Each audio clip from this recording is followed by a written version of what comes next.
Kentucky Governor Andy Beshear gave another stark warning tonight about the dangers of the coronavirus and what might happen if an attempt to block him from issuing or enforcing executive orders for COVID-19 is successful.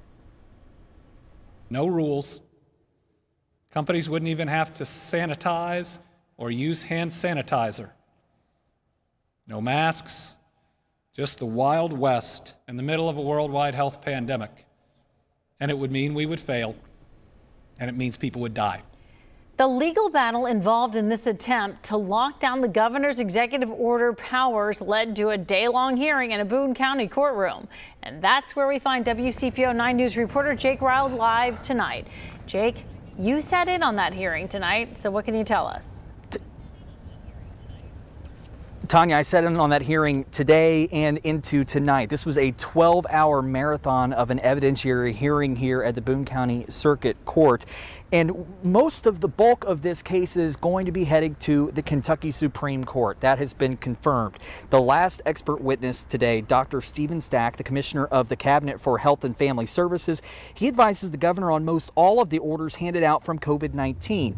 Now, in court, he was asked if outside of a vaccine, does the state have the tools to flatten the curve? He responded that they did, but each choice has their own consequences.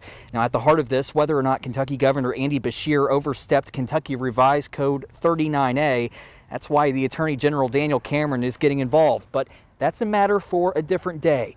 The plaintiffs today are asking for a temporary injunction allowing daycare ratios to increase from 10 kids to 15 for every teacher, and for restaurants to allow social distancing at 3 feet back to back. Now, as for the mask order, attorney Chris Wiest is asking for fines to be done away with. That most businesses are operating in good faith. Really what we did was we averted a huge economic disaster, and 43% of daycares being shut down in the next 3 months. Businesses being out of business in the restaurant industry. We're going to lose 20% of our restaurant industry.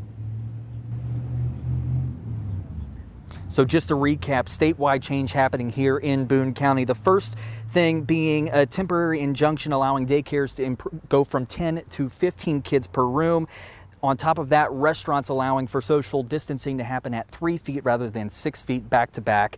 And once again, doing away with fines for masks at local businesses. We'll continue to provide updates for you, as well as when this is going to hit the Kentucky Supreme Court. We'll have more on that on WCPO.com. For now, reporting live in Burlington, Jake RYLE, WCPO 9 News.